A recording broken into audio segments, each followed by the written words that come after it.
Good morning mga Marikoy, it's me again, Dimple Jimenez, vlogger ng Pasig. Hindi pa sikat, pero pasikatin mo na rin. So, ayun nga mga Marikoy, gagawa nga po tayo ng dye color paper, ganon. Ayun, basta yun na yun mga madam. Ayan, meron nga pala ako dyang bond paper para lagyan siya ng iba't ibang kulay. Kasi gagawa nga pala ako ng aming project na scrapbook. So, medyo sinipag ako niyan mag-DIY. Ayan nga, sinasample ko nga yung meron lang ako sa bahay. Kaso, hindi siya kumapit sa bond paper. So, nagtry tayo sa ibang plastic. O, ayan, di ba? Kumapit na ang kulay sa bond paper. So, ayun nga, tinuloy-tuloy ko na siya hanggang sa makarami na ako ng gawa at maumpisahan ko na ang aking scrapbook. So, ayan, meron lang ako dyang glue, gunting, magazine, syempre, tsaka, ano pa ba? Double-sided tape para sa aking mga ididikit. So, ayan nga, naggawa muna ako ng maraming dye ng maraming bond paper na dapat i-dye color. Ayan, para at least dikit na lang ako ng dikit sa magazine at gupit na lang ng gupit. O, diba? Masyadong pinahihirapan ng sarili. Hindi ko alam kung ano bang kalalabasan ng aking pinaggagawa dyan. Pero, ayun nga, meron na rin naman akong nakikitang outcome at medyo konting push pa at konting laro-laro pa sa kulay. So, ayun, para maging mas maganda nga yung kalabasan ng ating dye paper. Ayan, dye color paper. Basta yun na yun, mga madam.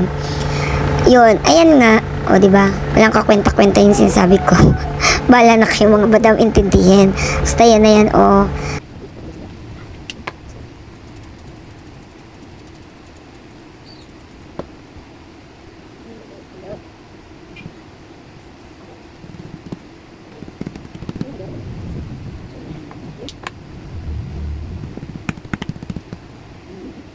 Ayan, so ayan nga, may natapos na ako. Charan!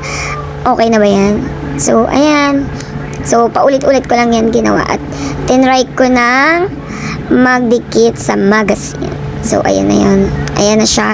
Dinidikit ko na siya sa magazine at saka ko ilalagay ang dapat idikit dyan. O, diba? Apakahirap gumawa. Ba't ko ba pinahirapan yung sarili ko dyan? So, ayan nga.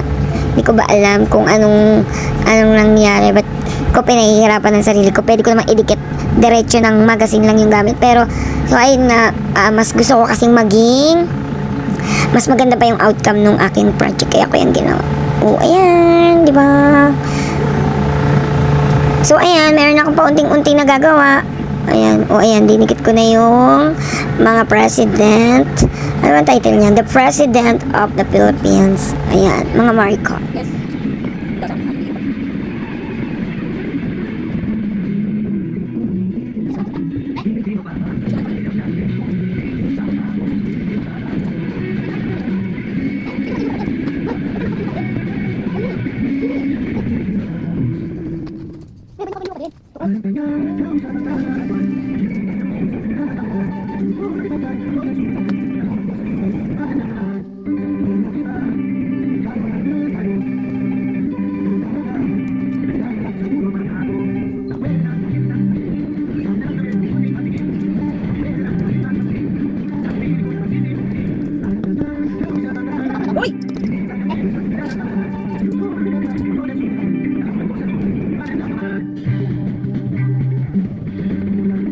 So, ayun nga mga Marikoy, hanggang dito na lang muna. Bakul!